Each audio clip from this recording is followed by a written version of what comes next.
Terisla di saat semua XP laner bawa damage dealer.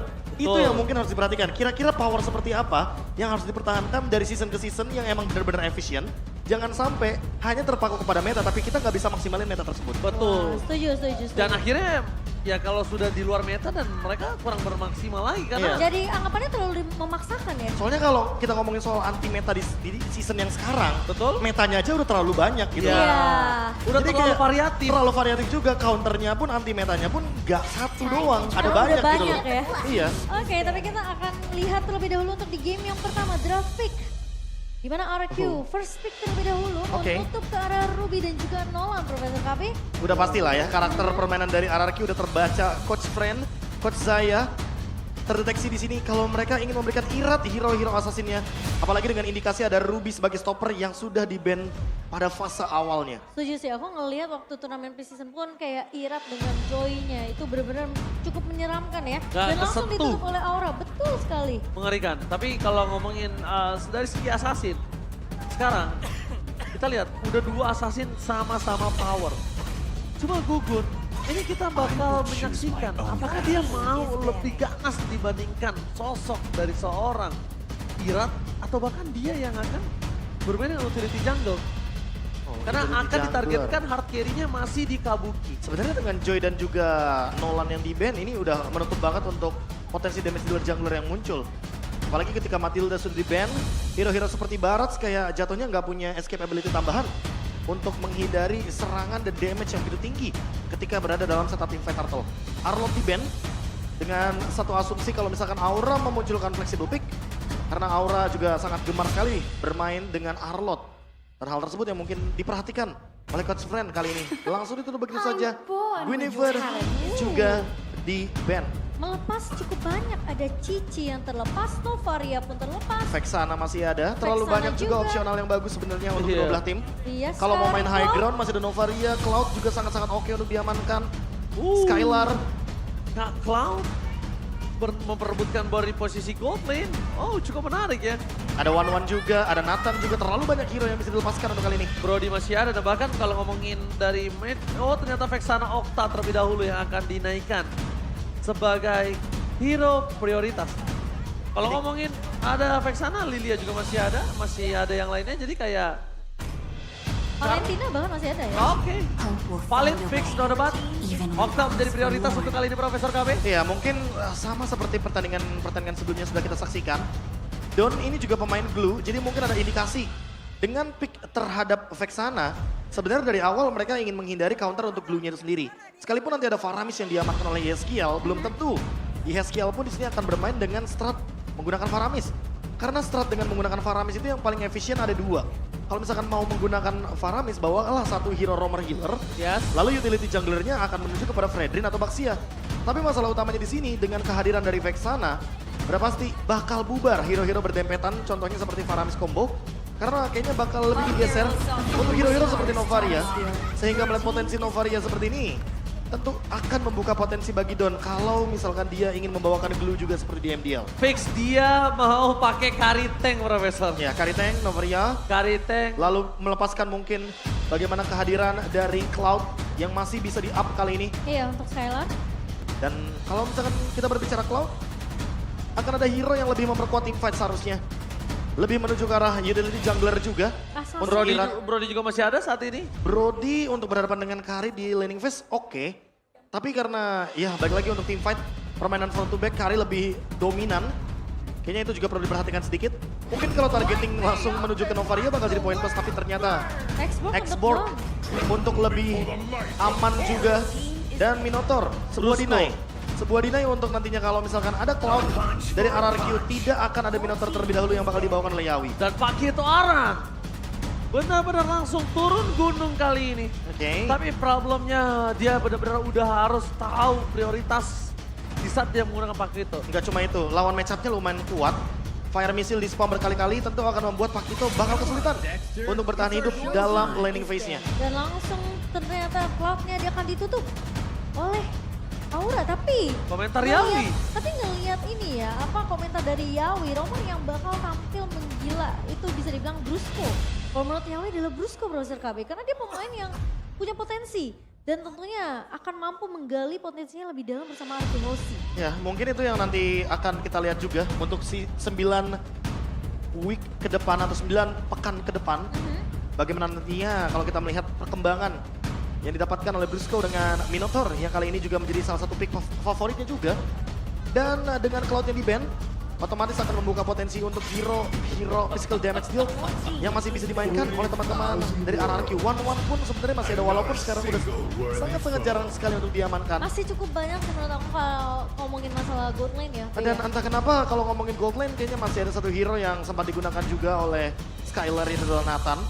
Dan tidak menutup kemungkinan Nathan ini akan diimbangi dengan physical damage dealer di area jungle karena Lancelot pun masih up di sini. Wow. Masih ada Lancelot juga. Ngomongin Nathan ya, itu agak cukup sulit banget kalau mereka di early-nya aja udah nggak bisa pegangin. Oke, kita punya Pakito untuk mengarah ke arah backline, kita punya Novaria untuk membuka vision apa yang dia miliki. Cuma kalau misalnya dua ini nggak berhasil, mungkin saja Yawi akan menggunakan hero pick over-nya. Hero pick over yang harus bisa memanfaatkan posisi dan bisa mempick off. Cuma kalau cuma ngandalin sisi, masih ada Purify Profesor. Masalahnya Apalagi kalau covernya juga pakai Minotaur. Ya kalau sisi yang lebih pasti sebenarnya Kaja. Di sini mungkin bakal jadi band yang menarik. Kalau misalkan Coach Friend akan notice hal tersebut. Karena kita tahu sendiri Kaja dari Yawi. Itu power pick off-nya bahkan benar-benar sudah tidak bisa diremehkan lagi. Dan ini juga salah satu history dari Okta. Di mana di MDL Indonesia season yang ke-8 kemarin berhasil mendapatkan title runner up. Lalu untuk di MDL Indonesia season yang ke-5 berada di urutan yang ke-4 sama dengan urutan yang ke-3. Sama halnya seperti di MDL Indonesia season yang ke-4. Dan kali ini di MPL Okta akan menunjukkan debutnya. Apalagi dengan menggunakan hero Vexana yang saat ini sedang marak-maraknya untuk dipick. Iya. Vexana ya, yang kita tahu memang dengan efek knock up untuk saat Eternal Guard bisa dikumpulkan dengan Minotaur yang sudah diamankan juga untuk RRQ. Tapi selamat datang. Selamat, Bunda. welcome, Mama Yawi, welcome to Indonesia Mama Yawi. Halo. Thank you. Itu bahasa Inggris Pak Produser, welcome to Indonesia Welcome. Mama Yawi. Welcome to Indonesia. Enjoy Indonesia, don't forget taste of food. Cek, ya begitulah pokoknya bahasa Inggrisnya. Iya, cakep. Check of food. Iya, iya. Taste food. Ya, taste food. Indonesia food delicious Mama Yawi. Fried rice. Tuh. Ah. Kita kasih title lah namanya Mama Yawi. Mama Yawi. Mama boleh. Yawi. Mama Yawi. Ya emang beneran kebetulan. Salah nggak? Nggak salah. Ya udah. Bener sih. Daripada kita emaknya Yawi kan nggak Nah, enak. beda Kalau saya nggak soalnya. ngerti. Benar. Mama Yawi. Mama Yawi. Kalau konsep kan Baba Yeba. Baba Yeba. Oke. Oke. Oke. Sambil melihat untuk gold laner yang masih muncul. Barat. Barat dan Clean yang bakal diamankan. Ingin memenangkan match up laning phase sekarang dengan quick draw. Ini akan menjadi jawaban juga. Apalagi ketika kita berbicara untuk engage Clean di belakang. Pakito pasti bakal kesulitan ketika nanti akan berhadapan dengan Tali dari Clean. Mengikat dalam kurun waktu immobilize yang tentunya tidak akan membuat Pakito tersebut tidak bisa melakukan dash. Ya dengan recoilnya ya. Kayaknya bonyok sih. Trap Ini recoil, Akai juga bonyok, mau nggak mau Yawinya akan bermain dengan hero yang agak lebih berbadan lagi. ditambah lagi kalau bisa kita lihat sekarang, kalau dia mau flex pun jadi roamer, ini juga Yawi juga sulit banget Profesor masalahnya. Ya, masalahnya cuma tersisa Kaja sih pick di sini yang paling oke. Dan kombonya pun mau nggak mau sama Kabuki. Menunggu momen late game banget. Tapi apakah itu yang dicari sama teman-teman dari Aura? Karena menurutku kalau Chow itu terlalu banyak cancellation-nya. Atau justru Akainya. Oh, tapi ternyata Tigreal. Area Tigreal. of effect yang dicari ternyata. Sehingga kali ini utility lagi dan lagi harus diperhatikan oleh teman-teman dari Aura. Dan Purify akan bisa menjadi solusi. Tapi Clean, ini bukan tipe marksman yang bisa menggunakan Purify secara tidak langsung.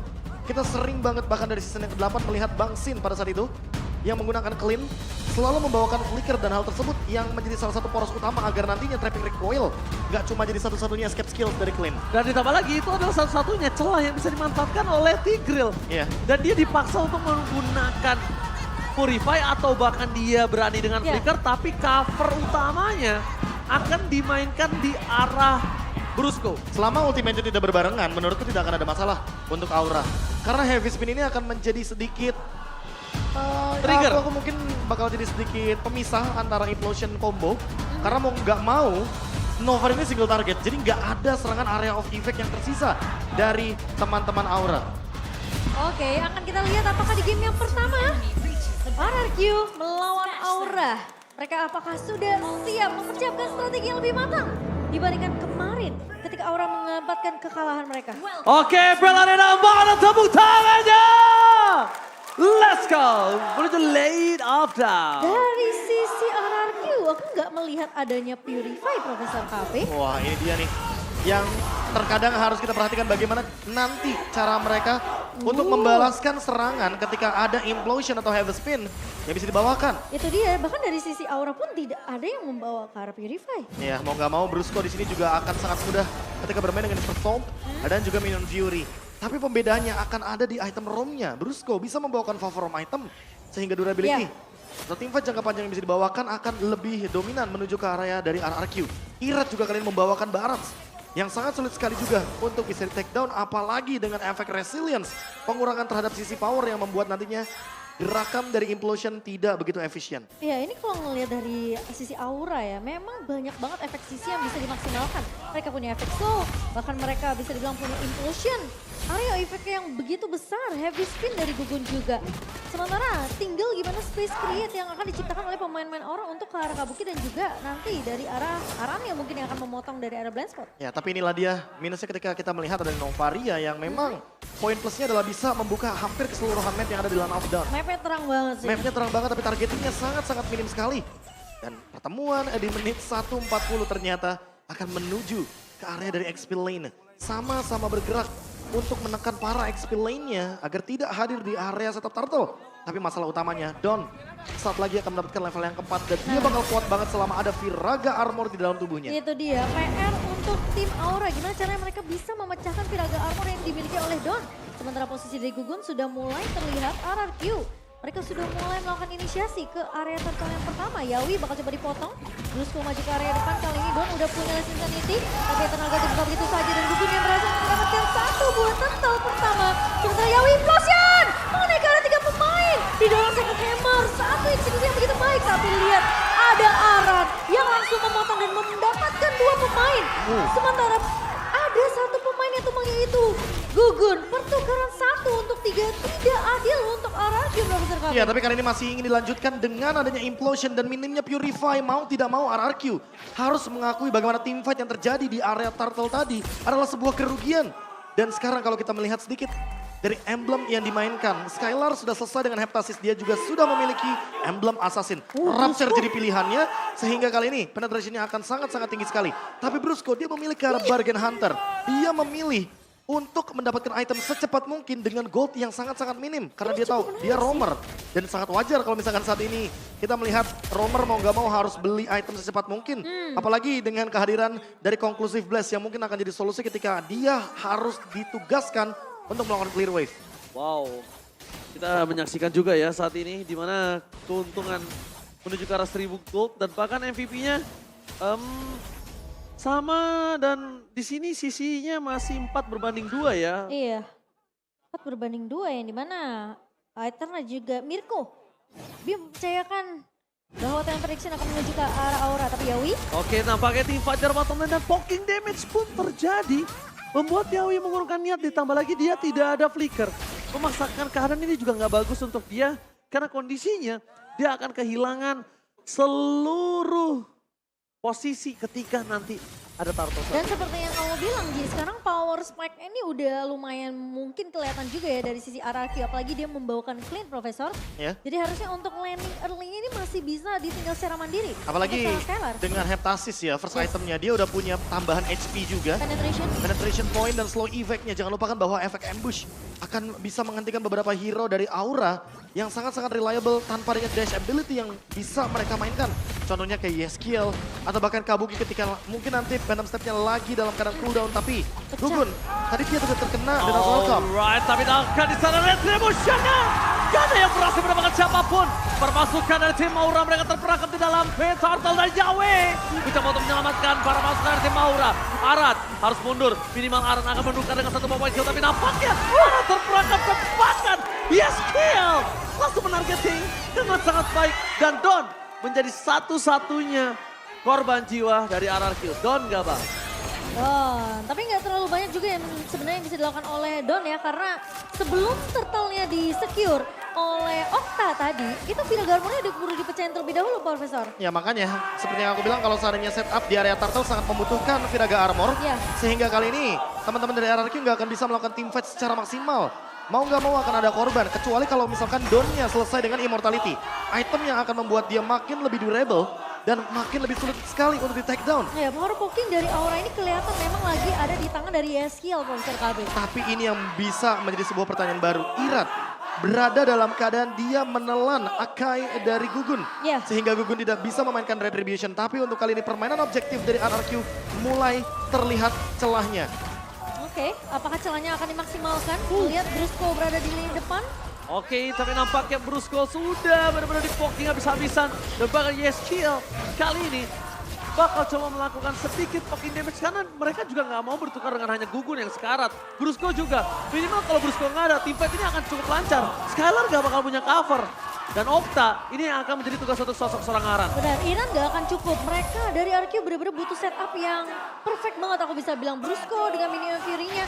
Apalagi tidak akan ada Purify di tangan dari pemain-pemain Aura. Tapi hal yang sama juga terjadi karena inclusion dari Yawi menjadi pembuka yang manis tadi. Ketika di turtle pertama berhasil didapatkan oleh pemain-pemain dari Aura. Masalahnya next turtle bakal ready flicker dari hampir semua pemain.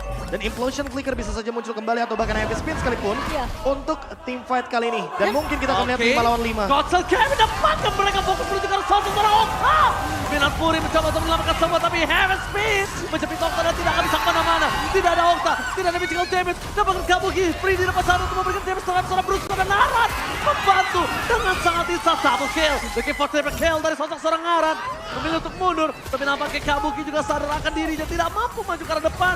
Dan Irat tidak akan bisa bertahan cukup lama karena para pasukan Aura sangat kuat di depan sana untuk menyelamatkan dia dengan sangat instan. Melenyapkan dengan Kari, dengan damage yang besar dari Aran, plus Yeskiel. Barat cuma menjadi dinosaurus biasa, Profesor. Seperti biasa, tidak ada healer, otomatis Baras yang akan sangat-sangat mudah untuk di-engage. Dan kali ini Aran. Oh my god, Aran masuk terlalu dalam. Tapi nampaknya dia harus ter-shutdown. Meskipun begitu, kayaknya aku bisa melihat Aura ini ganas, menggigit, tajam. Beda sama seperti kemarin. Aha. Tapi mungkin satu hal yang mungkin harus mereka perhatikan, kedisiplinan. Kedisiplinan ya. Kalau aku malah melihatnya ini Aran sudah mulai menunjukkan performa yang baru dari season lalu. Dia memang tetap bermain dengan objektif, lihat di bagian top lane. Turret sudah hancur, bottom lane begitu juga sebaliknya. Yeah. Tapi kali ini dia lebih targetingnya yang ternyata benar-benar improve jauh banget. Okta 2 kali di take down hanya karena lagi dan lagi Pakito dari Aran engage-nya selalu ke lini belakang. Jab demi jab dia torehkan hanya agar nantinya Okta tidak bisa join team fight. Dan Aura benar-benar menang dari segi jumlah. Ini yang selalu diulang dari turtle yang pertama sampai dengan turtle yang ketiga. Sehingga RRQ harus mencari celah. Apa yang mungkin bisa mereka dapatkan dari implosion tadi. Entah Yawinya dulu yang bakal dihajar. Atau mereka bakal bermain dengan flanking juga. Karena kali ini Dawn sudah memiliki War Axe. Tapi ingat, dia juga perlu immortality agar poking damage-nya pun tidak lebih daripada sekedar memecahkan Villaga Armor. Dia harus menukarkan juga salah satunya minimal resource flicker. Atau bahkan setidaknya immortality yang pecah juga dari kubu Aura. Karena walaupun sampai saat ini masih belum ada immortality yang dibalurkan oleh kedua belah tim. Tapi setidaknya Guardian Helmet ini loh yang bikin Gugun makin strong dari depan. Gugun Guardian strong Helmet. dan bahkan Gugun ini tidak butuh di cover kondisinya Momo-chan. Dia biarkan sendiri, dia bisa untuk punya self defense. Yawi, dia tinggal menjadi sosok pick over yang sangat-sangat berani. Karena saya tidak melihat adanya Purify di sosok RRQ. Iya. Begitu juga dengan Aura. Aura. Aura tidak bermain dengan Purify walaupun di sana ada Brusco dengan Minion Fury. Sebenarnya kalau ngomongin masalah setup team fight, ini bisa dibuka oleh kedua belah roamer sih. Antara Yawi dan juga Brusco. Tinggal gimana follow up itu dibuka dan bahkan mungkin dilakukan oleh pemain-pemain dari kedua belah tim untuk memberikan dealing damage di sisi belakangnya. Karena kelihatan di team fight terakhirnya, dua team fightnya itu kepisah Profesor KB. Oke, tapi nampaknya setup telah terjadi oleh para pasukan tim Aura. Mereka telah menunjukkan para batang hidungnya di depan sana. Konser gaming pun terjadi dapat implosion! Yahweh! Berhasil kali ini membuat para pasukan dari tim RRQ berhenti sejenak. Dan bahkan Irat pun harus menjadi korban keganasan tim Aura. Lihat di sana, Yawi lagi membuat momen. Implosion by Yawi.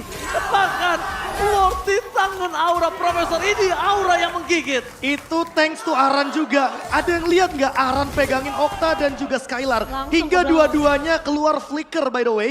Dan jabnya betul-betul panas dari samsak tinju Aran. Dan ini yang mungkin perlu diperhatikan. Lini belakang dari RRQ terlalu besar. Sehingga tidak ada cover dan Irat terpisahkan dari team fight yang terjadi di area Lord tadi. Lord jadi bebas karena Irat berhadapan dengan 4 pemain sekaligus. Karena kebetulan 2 pemain dari RRQ tidak ada yang bisa mengganggu ke arah Gugun. Karena memang yang dipegang oleh Aran adalah damage dealernya. Iya, yang diincar benar-benar adalah lini belakangnya Okta dan juga Skylar. Dan kali ini Aura, mereka berhasil untuk mendapatkan Lordnya si dan juga Si Halbert Bro, dia menandakan kalau Aran tidak membuat ke arah item yang menambahkan HP. dia komit. Dia bakal Dia komit ke komit. Skylar karena Skylar punya tambahan 250 HP dari Heptasis. Ini akan menjadi pembeda tentunya Momochan.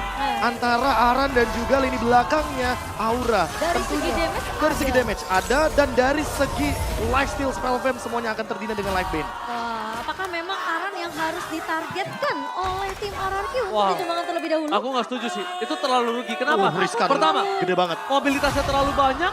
Variabel Buang untuk waktu nggak sih? buang waktunya. Setuju. Iya. Ditambah lagi juga source skillnya dia punya flicker. Yang ada ya seketika dia ngincer Aran, dia di sandwich balik dengan 4 orang yang tersisa. Dan jangan lupakan jabnya Pakito sekarang itu habis di buff juga. Dia range-nya sama seperti Heavy Life Punch.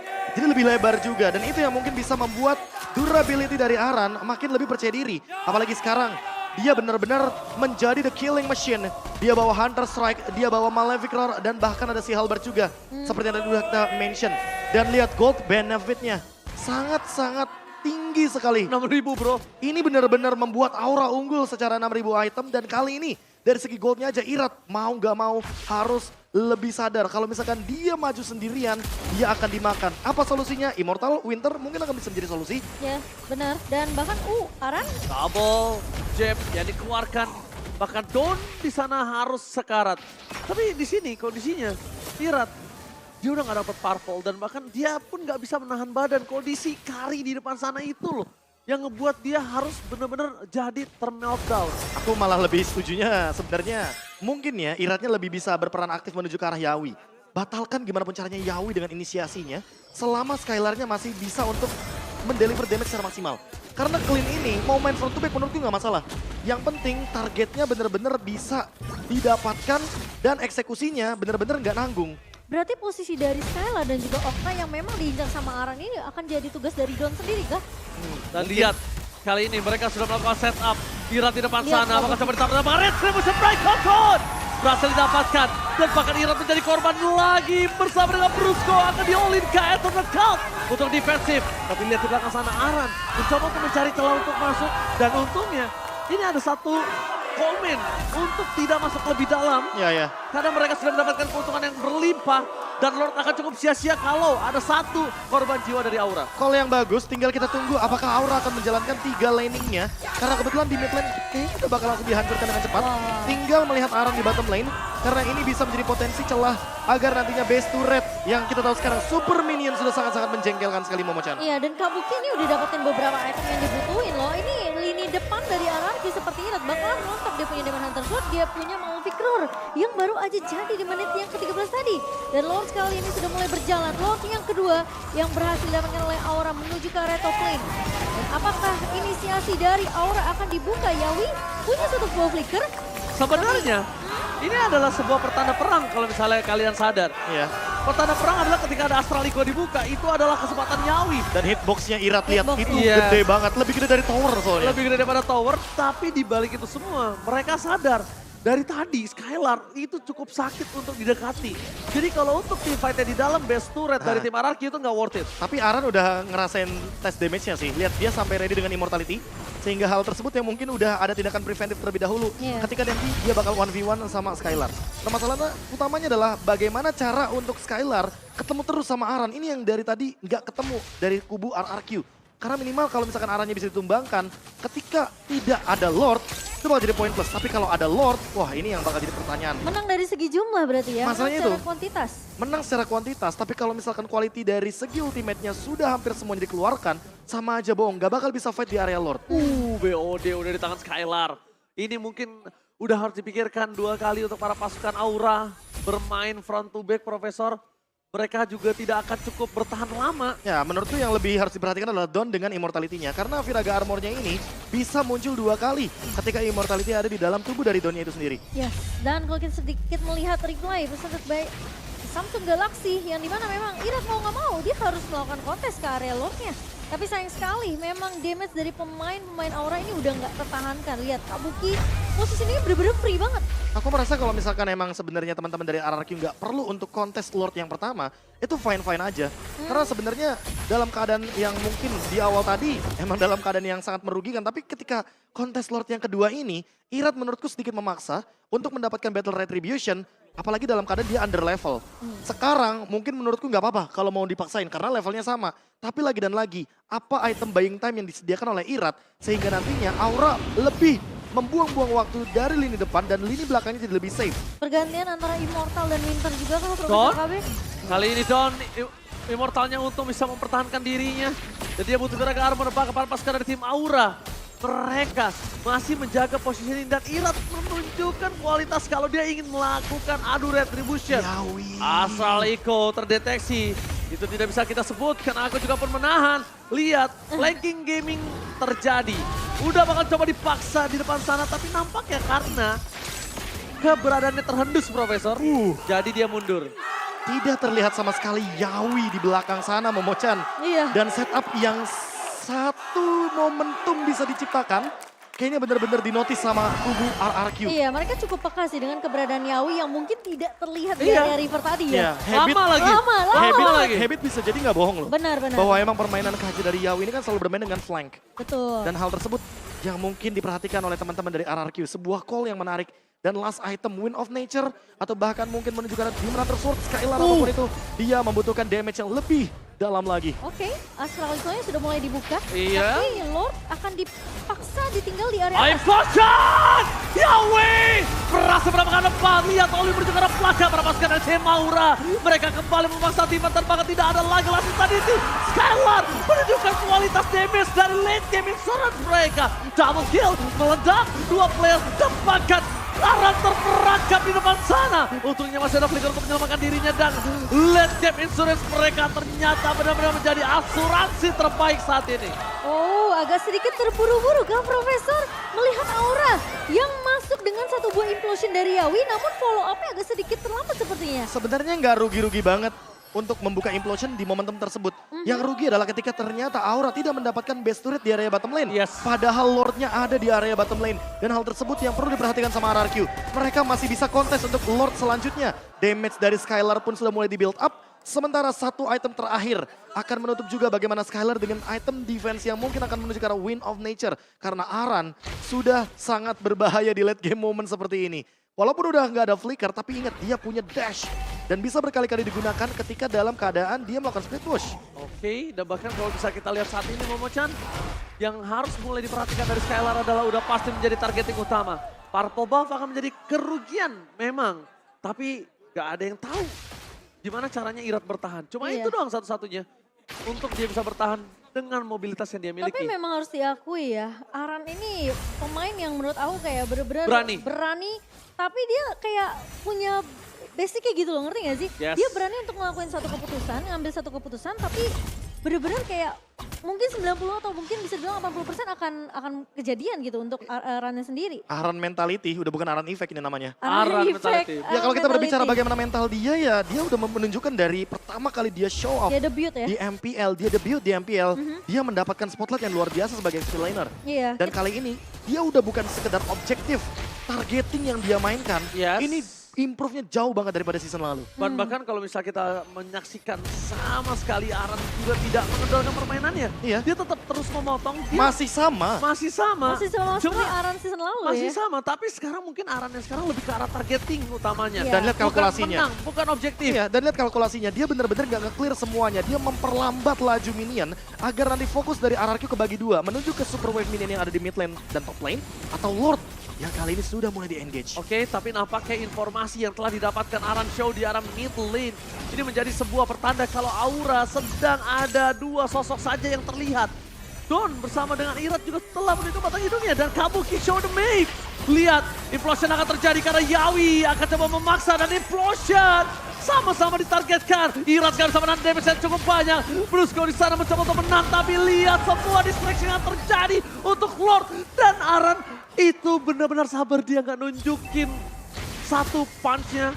Dan dia benar-benar memilih untuk mundur. Seperti kata Profesor KB, kayaknya improvisasi yang terjadi di dalam dirinya ini lebih karena egonya, Profesor. Iya. Dia lebih sabar, lebih nunggu momentum. Tapi Yawi implosionnya benar-benar di-dodge dengan Irat. Ini dia momentum yang dari tadi kita sempat pertanyakan. Irat, apakah akan melakukan hal yang sama kembali? Tapi ternyata team fight akan dipaksa oleh teman-teman dari Aura. Tapi nampaknya siapapun yang didapatkan akan coba didapatkan oleh para pasukan tim Aura. Kembali lagi kerugian mereka setelah kehilangan Lord. Dan di arah bottom lane mereka belum bisa mendapatkan best turret. Ingat, hal seperti ini terjadi berulang-ulang. Ini bisa menjadi titik celah di mana Aura benar-benar bisa terlihat sisi lemahnya. Iya, dan aku ngeliat juga sebenarnya di Lord yang tadi sempat diamankan oleh Aura, itu Brusco mungkin benar-benar sadar banget ya, posisi dari Araki mereka kehilangan dari dealing damage-nya, karena posisi Skylar benar-benar mencoba untuk mengcover di area base-nya kan, Profesor. Iya. Sehingga dia nggak lepasin ke arah minion Fury-nya, benar-benar disimpan. Apalagi Skylar-nya juga nggak ada di sana. Iya, Skylar-nya makanya. lagi benar-benar repot urusin wave minion yang begitu banyak. Karena emang cuma Skylar yang untuk sampai dengan saat ini bisa ngelakuin clear wave minion. Ketika nantinya Don yang ditugaskan untuk melakukan clear wave minion, otomatis team fight yang akan dipasangkan di area Lord itu udah pasti bakal Aura open di sana. Apalagi tidak ada Purify. Skylar akan sangat mudah sekali untuk ditangkap dengan implosion flicker dari Yawi. Yes, tapi gimana caranya? Distraction menurut gue pribadi dari Aura udah bisa mulai mainkan dari Aran ya, Profesor. Mainin Astral Echo, Aran yang mainin distraction, ketika semua fokus ke arah Aran itulah momen Yawi yang akan masuk. Ya, tapi di Lord yang sebelumnya sebenarnya ini mapnya benar-benar menguntungkan bagi RRQ. Tapi untuk kali ini, karena Lordnya di area top lane, Aura sedikit lebih diuntungkan agar Arannya lebih bisa leluasa melakukan setup di area bottom lane. Dengan item yang sudah sangat-sangat capable untuk melakukan instant burst down, entah kepada Okta atau bahkan mungkin menuju ke arah Scalar. Tapi dengan Immortality, setidaknya udah ada tindakan preventif kalau ternyata dia terkena Minion Fury atau bahkan Eternal Welcome. Iya, bahkan dia juga udah mengantongi satu bosil halberd ya. Ya. Untuk Aran sendiri, memotong regen yang dimiliki oleh Brusco juga. Dan sementara Aura, mereka bermain dengan cukup disiplin sih menurut aku. Karena mereka tahu dengan Lord terakhir yang didapetin aja, Lord keempat, mereka nggak berhasil untuk memecahkan turret base di area bawah. Nah. Jadi itu bakal jadi tugasnya Aran nih. Gimana caranya sekarang distraction yang ada di lini bawah. Oke, itu cek Astral Echo. Mereka tahu keberadaan di mana para pasukan dari tim RRQ. Udah 4 terlihat. Skylar tidak kedeteksi, it's okay no problem. Tapi intinya mereka udah tahu tidak ada yang mencoba melakukan sedikit pun bermain flanking. Tapi somehow ya, aku ngerasa Araki ini udah mulai peka juga dengan keberadaan Yawi yang tadi bahkan di Lord keempatnya sempat nge-flank ya Profesor ya? Iya. Flank yang dilakukan Habit. sebenarnya emang udah jadi habit. Iya, Habit iya, yang habitnya. Profesor kami bilang, Iya. habit ya Yawi yang terdeteksi. Biasanya main kaja engage ke belakang ya, Iya. mungkin itu yang sempat di notice juga sama teman-teman dari RRQ, apalagi Friend yang pada saat itu juga satu liga dengan Yawi. Yes. Jadi udah pasti akan ada reminder juga dari early game sampai dengan momen di late game seperti ini. Dan kalau kita lihat juga dari setup yang akan dijalankan, kayaknya lagi-lagi Aran akan masih sibuk di area bawah. bottom lane untuk mendistract bagaimana kehadiran dari minion wave yang sangat-sangat powerful di area bottom lane. Dan Yesmiel masih punya satu buah Astralico untuk ngebuka map. Sementara Lord yang kelima akan udah mulai diinisiasi dan Irat sudah mulai terlihat. Oke, Astral Echo dibuka. Mereka hanya mendapatkan 2 player saja. Ini tandanya akan menjadi sebuah momentum dan bahkan Don udah kehilangan tenaga armor. Irat tidak ada ultimate dan Yawi masih menahan implosionnya. Mereka cukup ragu untuk maju atau mundur dan mereka benar-benar harus mundur. Kali ini Profesor tidak boleh maju untuk mendapatkan Lord karena mereka dalam kondisi yang benar-benar under. Mereka harus memperhatikan juga bagaimana mid wave-nya. Karena dari tadi Aura terlalu terburu-buru untuk melakukan clear di area mid lane. Dan kali ini RRQ tinggal cara mereka untuk melakukan counter setup dengan Minion Fury. Apakah Brusco akan membuka terlebih dahulu atau jangan-jangan mereka akan tetap menunggu Yawi yang membukanya terlebih dahulu. Karena dari tadi Yawi selalu open initiate ketika melihat kubu RRQ sedang berkumpul. Oke, ini Bloodwing sudah di tangan dari Okta. Setup akan coba terjadi di 3 lane yang berbeda.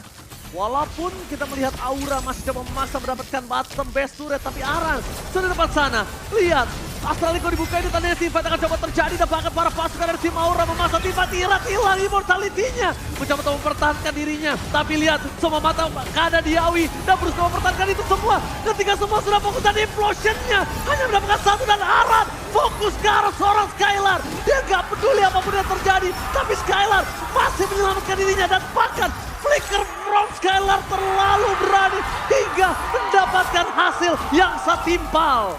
Wow, dan defense masih bisa dilakukan di sisi dari tim RRQ kali ini. Meskipun Irat sempat kehilangan immortality, meskipun Irat sempat kehilangan nyawanya, tapi 4 melawan 5 tidak membuat RRQ kehilangan base mereka, Profesor KB. Butuh 12 menit untuk akhirnya RRQ menemukan cara seberapa lama Irat buying time di area depan.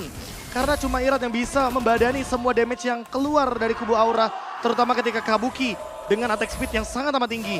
Kali ini mulai ada celah dari kubu Aura. Mereka harus memperhatikan bagaimana high ground defense yang mereka miliki dan Skylar. Dia pun tidak bisa untuk ditumbangkan dengan instan. Dia sudah memiliki magic defense yang cukup dan damage tentu tidak bisa diremehkan. Gold benefitnya makin sedikit demi sedikit tergerus.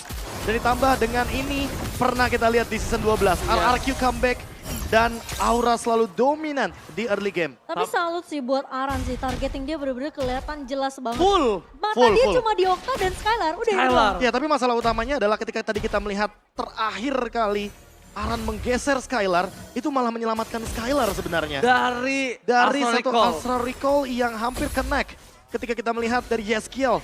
Dan kali ini Aran lebih fokus sama Rose Gold Meteor. Dia tetap mau punya damage, tapi punya item defense juga dengan movement Shield speed yang tambahan. tersisa. Shield yang nantinya akan terpop out ketika dalam keadaan yang under. Dan kali ini Wind of Nature penyelamatan lagi. Hingga kita melihat sebuah meteor lagi yang lewat dari Yeskiel. Tapi saat ini 5.000 gold udah tidak berarti. Betul. Mereka udah full dari segi item. Dan lihat Skylar udah punya Demon Hunter Sword, permainan front to back akan dijalankan. Sepertinya RRQ sedikit mau ngotot nih Untuk di Lord dapetin Fight Lord kali ini. Iya, Dan- 5 Lord sudah cukup sepertinya diberikan kepada King Gugun. Tapi Profesor, itu yang diinginkan Aura. Iya. Mereka ingin RRQ keluar dari kandang. Betul. Mereka ingin gimana caranya Skylar bisa disodok dari belakang. Ini dia permasalahannya Kalau- karena 301 belum tumbang sama sekali. Yes, tapi kalau di base mereka nggak punya lagi jalan. Dan mereka bisa clear sangat cepat. Mereka juga masih punya Okta. Sedangkan kalau mereka udah mulai masuk ke arah jungle, possibility backline-nya itu untuk dihajar sama Aran ataupun dihajar sama Yawi sekalipun, itu besar banget. Tapi lagi-lagi Don Viraga armornya nggak ready Momochan. Sekarang juga nggak ada Sengaja immortality. dipecahkan. Sekarang juga nggak ada immortality. Iya betul, sengaja dipecahkan juga oleh Kabuki dan juga Yeskiel. Namun Irat udah mendapatkan informasi Lord bakal coba dikontes. Masalahnya Arki pun tidak bisa untuk meninggalkan landing di area mid dan juga area atasnya terlalu bebas. Karena lagi-lagi Aran menjalankan tugasnya dengan hal baik. Aduh, Irati nggak ada immortality masalahnya. Iya, tapi masih ada toilet armor, dia masih Oke. bisa menahan dari segi dealing Ini damage. cacing-cacing naga-naga Oke, sih. ini cacing-cacing naga-naga dan pakai retribution di tangan dari siapa? Gak ada yang berhasil mendapatkan dan pakai nomornya Yeskiel. Sentex to Yeskiel dan pakai mereka keluar dari kandang. Dua tim fighter bukan sangat bebas. Menarik ke arah Masada Bruska pun harus tergeletak. Tidak ada yang bisa diselamatkan. Skylar keluar dari kandang dan ini adalah kesempatan Aura. Sang naga masuk ke dalam kerajaan RRQ. Wow, 1 menit waktu yang dibutuhkan untuk Brusko dan juga Irat kembali mencoba untuk melakukan defense. Tapi apakah itu cukup? Karena Lordnya sudah mulai bergerak ke area bawah bersama dengan Super Minion yang bergerak secara bersamaan, Profesor KB. Kali ini 3 Tiga melawan melawan 5. lima sih. Dan masih terlalu banyak utility yang dimiliki sama Aura. Mereka masih punya immortal rata-rata. Oh my god, Astraliko terdeteksi. Gugun akan coba lihat flicker. Dikeluarkan untuk Source Scala dan pangan instan menuju ke arah game yang pertama. Aura akhirnya menaklukkan sang raja di game pertama dengan sangat sulit. Kerajaan RRQ di game pertama harus rubuh. Wow, aku malah melihat Aura begitu disiplin di game yang pertama. Mereka nggak memaksakan team fight. Meskipun mereka tahu mereka menang, mereka lagi di posisi yang unggul. Dan burst damage dari Yeskiel, ini yang tidak diduga-duga kayaknya. Itu